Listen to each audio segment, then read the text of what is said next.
اللہ کے نبی صلی اللہ علیہ وسلم کے زمانے میں بھی ایک بڑے شاعر تھے، بہت بڑے شاعر تھے.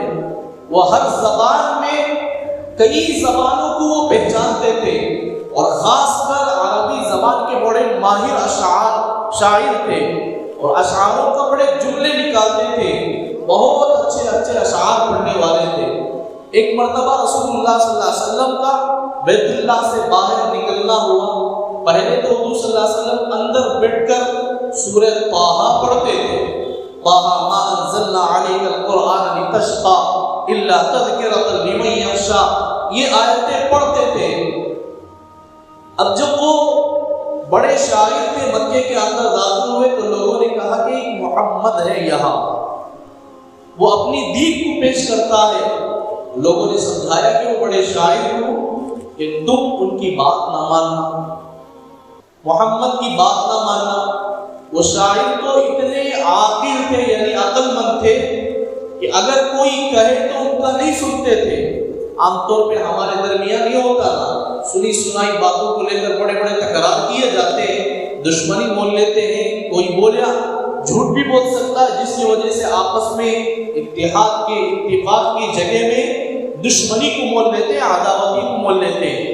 بغیر سنی سنائی باتیں لے کر ہم آپس میں تکرار نہ کریں، جب تک کہ حقیقت سامنے نہ آ جائے، جب تک کہ پوری بات واضح طور پر سامنے نہ آ جائے.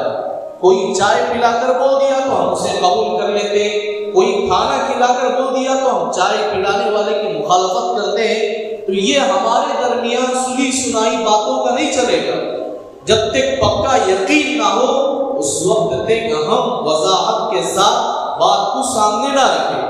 اللہ کے نبی صلی اللہ علیہ وسلم بیت اللہ کے اندر سورہ طٰہٰ پڑھتے تھے. اب وہ شاعر جب مکے کے اندر آئے، لوگوں نے ان کو بتایا کہ فلاں ابن فلاں، یعنی محمد بن عبداللہ، اللہ کے نبی صلی اللہ علیہ وسلم کا نام لے کر بولا کرتے تھے کہ محمد بن عبداللہ یہ ہے کہ یہ اپنی طرف سے دین کو پیش کرتے ہیں، ہمارے باپ دادی کی دین کو ختم کرنے کا اعلان کرتے ہیں. تو یہ شاعر تھے. لوگوں نے ان کو سمجھایا، مکے کے سردار بھی سمجھائے، ہر طریقے کے دین، ہر طریقے کے علم والے بھی آ کر ان کو سمجھائے. لیکن ان کی یہ تمنا تھی کہ جب تک میں محمد کی بات نہ سن لوں، جب تک کہ محمد کی زبان سے یہ الفاظ نہ سن لوں، اس وقت تک میں ہرگز اپنی بات کو ان لوگوں کے سننے کے ساتھ محمد پر ٹوٹ نہیں پڑوں گا، میں ان کی مخالفت نہیں کروں گا.